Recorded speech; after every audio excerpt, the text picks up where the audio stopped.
గత దశాబ్ద కాలం ఏ అధికారాన్ని అంటుపెట్టుకొని దౌర్జన్యాలతోని సామాన్య ప్రజానికపై కాంగ్రెస్ పార్టీ కార్యకర్తలపై రాజకీయానికి పాల్పడ్డారు. మళ్ళీ టీఆర్ఎస్ పార్టీ నాయకులు ఏదైతుందో మన కాంగ్రెస్ పార్టీ ముసుగులో ఏదైతుందో మన రాజ్యాధికారానికి ఎన్నికలు ప్రయత్నం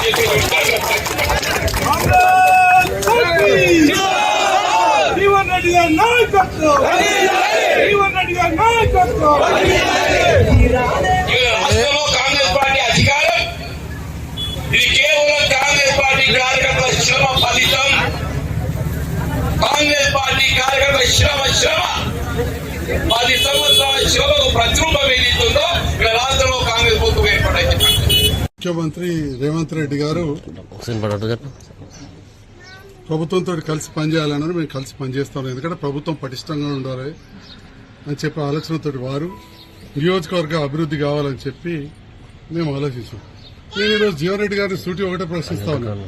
అసెంబ్లీ ఎలక్షన్లో మిమ్మల్ని మా నాయకులు ప్రజలు ఓడగొట్టిన తర్వాత మళ్లీ కాంగ్రెస్ పార్టీ మీకు ఎంపీ టికెట్ ఇచ్చినప్పుడు ఎంతమంది బీఆర్ఎస్ నాయకులను మీరు కండవ కప్పి చేర్చుకోలేదండి?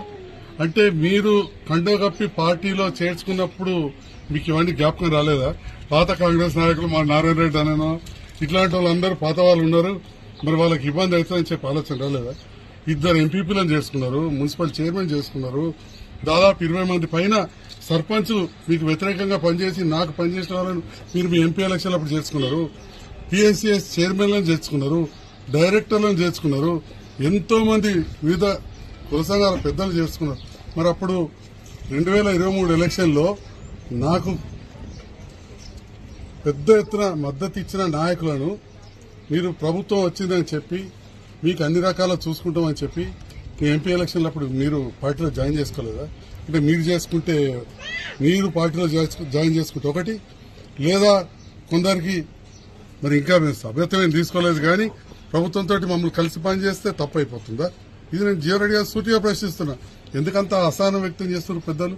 వారు ఈ వయసులో చాలా, నేను వారికి నీతులు చెప్పాల్సింది కాదు, వారే అన్నారు కొన్ని గ్రామాలలో ఇదే చివరి ఎలక్షన్, వచ్చే ఎలక్షన్ వరకు అని చెప్పి ఇక కొన్ని మాటలు అన్నారు. మరి ఇదే చివరి ఎలక్షన్ అని పోయిన ఎంపీ ఎలక్షన్ అన్నప్పుడు మున్ముందు పార్టీ బలోపేతంగా ఉండాలని కాంగ్రెస్ అధిష్టానం ఆలోచిస్తుంది. దాంట్లో తప్పేమున్నదని నేను అడుగుతా ఉన్నా.